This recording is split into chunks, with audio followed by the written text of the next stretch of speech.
Hey, welcome back to the Experience Lab. I'm Joanna, and on this channel, I share practical tips for memorable brand experiences.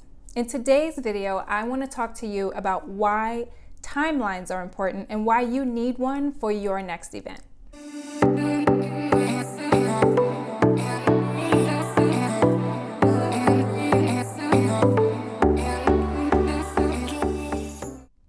So the first and primary reason is that all of your vendors need time to get into the venue and get their things set up for you. Your photographer, for example, doesn't just show up, take their jacket off, and then start snapping pictures.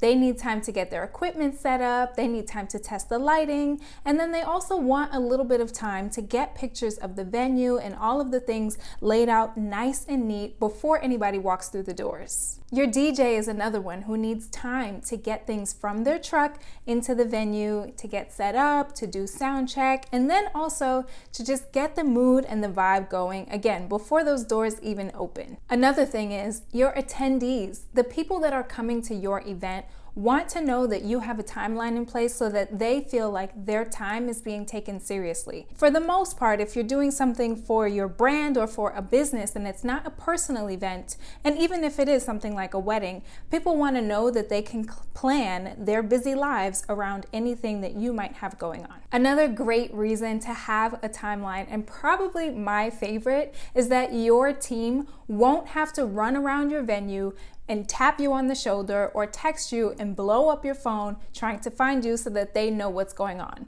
If you have a timeline and you print out multiple copies, your team can look and say, okay, it's 3 o'clock, I know that the furniture is supposed to be delivered, and I have a floor plan, so I also know where it's supposed to go. Making sure that you have a timeline in place for your team means that you can also hold them accountable to showing up on time and to making sure that your contracts with your vendors and your venue are upheld. Your day is probably going to already be hectic as it is. So the last thing you want is for you and your brain or your phone to be the only point of reference for everyone in the building. When you're building out your timeline, always give it more time than you think you need. Generally, my personal rule of thumb is that I don't set up any event with less than 5 hours ahead of the doors opening. 5 hours for me is enough time to feel comfortable that even if it's a crunch, I know I can kind of work things out and massage it so that the doors are either on time or very slightly late. You also don't want your guests to be waiting because you only allotted 3 hours to set things up when it took 5 and now you're 2 hours behind doors, and you can see how things kind of snowball from there. And that actually reminds me to throw a quick tip in here. When you're renting your venue, make sure that you either have it for the entire day or that you've allotted enough hours to get everything done. If your event time is 3 hours, don't rent your venue for 4 hours and think you're going to have enough time to get everything done. It's physically impossible, and it's just going to leave you burnt out at the end. As the person in charge of it all, you also want to make sure that you have enough time to eat and change your clothes. Like I said, I like to start with at minimum 5 hours ahead of the time I want the doors to open, which means I'm probably not going to show up dressed to the nine and ready for the event to start. I'm going to come in some sweatpants or some yoga pants and a t-shirt and then get everything done and then stop to eat, to hydrate, and to change my clothes so that I'm fresh and ready to go when the doors open. If timelines and spreadsheets aren't your jam and you're really not sure where to start, the first thing you should do is gather up all of your contracts and all of your emails and all of your text messages from your vendors and see what time you have everyone showing up. If you don't have that information, you're going to want to email them ahead of time to ask how much time they need to set up or how much time they anticipate needing so that you can build that in appropriately. If your caterer says they need 3 hours to set up, give them 3.5. That way, they're not, again, scrambling to put things onto trays as soon as the doors open. Another tip for building your timeline is to make sure that all of your deliveries and all of your vendors are not showing up at the same time.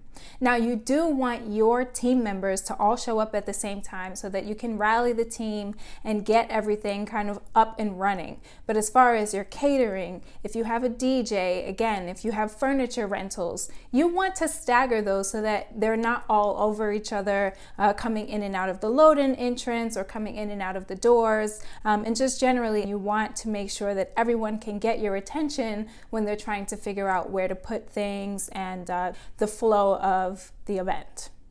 I thought it would be cool to show you a timeline of an event that I actually personally worked on. It was done in 2019 at the Jamaica Performing Arts Center in New York.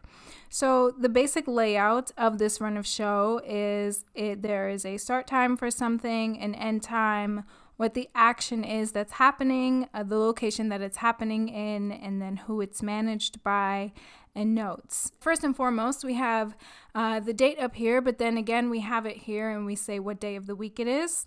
One thing to note, if you see any of these sort of black boxes, I did block out our team member names for their privacy. That's also why you may see some empty parentheses or some missing things as I go through what this timeline entails. From 12 to 2, we had a decent portion of the setup. We have some opening artists showing up, the media, and then we also had our team of volunteers. From 3:30 to 4:30, I have the talent kind of continuing to get dressed and get their makeup ready and all of those other things. And then I just pause them very quickly for half an hour here for team photos and then a final huddle for me to give instruction and then also an opening prayer with the team just to kind of set the mood and to get everybody in the right headspace. So our doors opened at 5 o'clock, our check-in staff was in place, the house ushers were in place, and we were ready to start the show. And then from there, our show kind of moves on. So then we kind of go through the rest of the show, and we had a hard out, which is a non-negotiable exit time. And obviously I have that here in bold, in red letters for a reason. There are times when a venue is going to charge you extra if you run over the time that's on your contract. So I just wanted everyone on the team to see upfront and know automatically, hey, we cannot be out of here in any less than an hour. And so, yeah, that was the run of show for that day. Okay, so that's it for timelines on the day of your event.